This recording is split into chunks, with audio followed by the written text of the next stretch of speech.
आपको मैं ऐसे एक रहस्य की बात बता रहा था, क्योंकि भगवान दत्त की कृपा से हम यहाँ कथा में बैठे हैं और एक रहस्य की बात बतानी थी। अगर दुराकाल हो, विपत्ति हो, संकट में हो, आप ऐसी स्थिति में हो, आपको कोई उत्तर न मिल रहा हो, साधनहीन, बलहीन, गुणहीन और श्रीहीन हो आप, इसका अर्थ है कि जीवन में बड़ा कोई संकट हो, जब आप श्रीहीन, साधनहीन, गुणहीन हैं, आपको कोई उपाय नहीं मिल रहा, कोई साधन नहीं मिल रहा है, तब आप भगवान दत्त का स्मरण करना आपका समाधान होगा। उनके चरित्र में लिखा है ये स्मृतिगामी। स्मृतिगामी, स्मृतिगामी का अर्थ है कि वो स्मरण से प्रकट हो जाते हैं, विचार बनकर, साधन बनकर, उपाय बनकर, योग बनकर, प्रयोग बनकर, द्रव्य बनकर, विचार के किसी भिन्न आयाम में मित्र बनकर वो सहायक सिद्ध होंगे। वैसे तो हमारा इष्ट देवता, कुल देवता, ग्राम देवता ही हमारी सहायता करता है, हमारा गुरु हमारा सहायक है। ऐसा नहीं है कि देव हमारी सहायता नहीं करेंगे, हमारा मंत्र, हमारे साधन निरंतर हमारी रक्षा करते हैं, करेंगे। पर मैं तो कलयुग के 2 देवताओं के विषय में बात बता रहा था, वो स्मरण से प्रकट होते हैं, बस खाली स्मरण करना है और वो प्रकट होंगे। स्मृत्यगामी भगवान दत्तात्रेय, भगवान गुरुदेव दत्त, स्मरण करोगे आपके बीच में आएंगे, साधन, विचार, योग, प्रयोग बनकर। एक दूसरा और देवता है, उसके लिए संकट काल में तुलसीदास जी लिखते हैं एक दूसरा और देवता है, और वो दूसरा देवता कौन सा है? और देवता चित्त न धरई, हनुमत से सर्व सुख करहि। एक दूसरा देवता और है, उसका नाम है हनुमान। और देवता,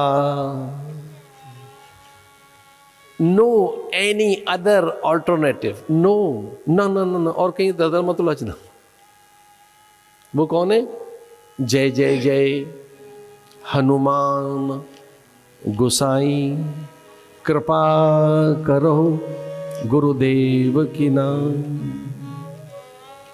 संकट काल हो, दुराकाल हो, विपत्ति हो, दैन्य हो, हताशा हो, नैराश्य हो आप, तो ऐसे लोगों के लिए इन देवताओं का उल्लेख है।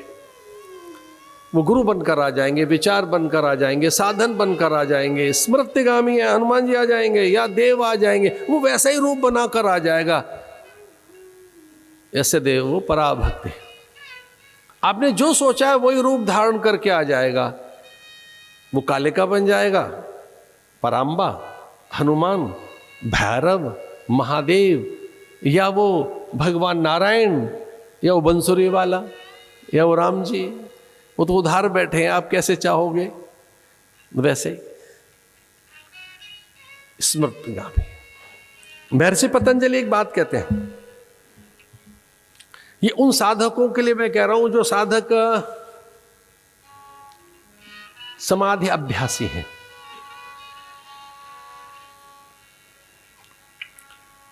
जो योगारूढ़ साधक हैं, जो समाधि अभ्यासी हैं, जिनको समाधि में अभ्यास, ध्यान का अभ्यास जो कर रहे हैं, जो प्राणायाम और प्रत्याहार की दिशा में लगे हैं, अथवा जो योग बिल्कुल नहीं जानते, उनके लिए भी महर्षि पतंजलि लिखते हैं, वीतराग विषम वा चित्तम। इसे भी याद रखना इस बात को कि सच्चे मन से अगर आपने प्रार्थना की है, आपने ठीक मन से पुकारा है वीतराग महापुरुषों को, तो प्रकट होते हैं वो विचार बनकर, साधन बनकर, उपाय बनकर, युक्ति बनकर। हमारे साधुओं में शब्द बार बार चलता है, युक्ति मुक्ति। वो युक्ति बनकर आ जाएंगे, वो साधन बनकर आ जाएंगे, को उपाय बनकर आ जाएंगे। गुरु उपाय, अरे भाई गुरु उपाय का नाम है। किसी ने पूछे गुरु क्या है भाई, गुरु किसे कहते हैं? गुरु उपाय का नाम है। गुरु का नाम है उपाय।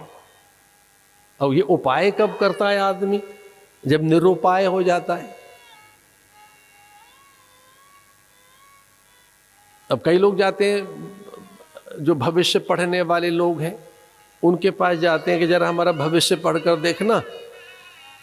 अब वो तुरंत बताएंगे जी कि भाई बड़ी कठिनाई चल रही है इसमें, तो दशा ऐसी है, अंतरदशा ऐसी है, प्रत्यंतर दशा ऐसी है। अच्छा, ऐसा कुछ चल रहा है? दशा ऐसी चल रही है, अंतरदशा ही है, प्रत्यंतर दशा ही है। अगर आप भविष्य वक्ताओं के पास चले जाओ और आप उनसे कहो कि बड़ा कष्ट है जीवन में, देख के बताना क्या है, तो बताना शुरू कर देंगे भाई दशा ये चल रही है, अंतरदशा ये, प्रत्यंतर दशा ये है। तो फिर आप कहते हैं कि कोई उपाय है क्या इनका? तो फिर वो उपाय भी बताते हैं। चलो आज हम भी आपको एक उपाय बता दें। शास्त्र कहता है गुरु उपाय, कष्ट की अवस्था में गुरु ही एक उपाय है। गुरु उपाय, गुरु एक उपाय है। अब गुरु माने शास्त्र गुरु है, ग्रंथ गुरु है, माता गुरु है, पिता गुरु है, अच्छा मित्र भी गुरु है। भैया संकोच मत करना, एक अवस्था में तो पत्नी भी गुरु है और पति भी गुरु है। एक अवस्था में तो अपने भी गुरु हैं, जो सीख दें, जो उपाय दें, गुरु है।